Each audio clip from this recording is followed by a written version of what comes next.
Today we'll be making garlic and sweet potato soup.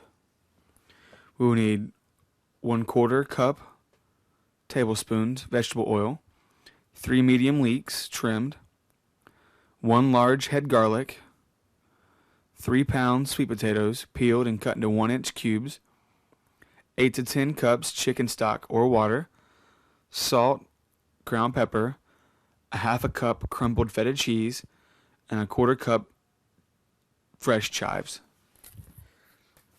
I'm going to start off by peeling our sweet potato, making sure to get all the skin off.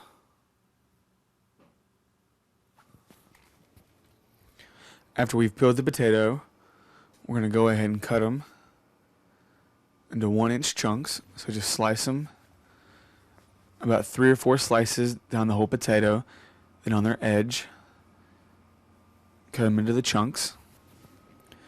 Now we're going to need to cut our garlic.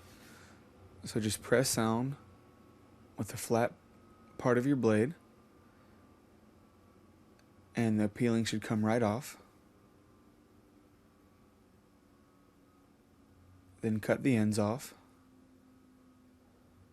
and then we're going to mince. If you have a garlic press, that works fine.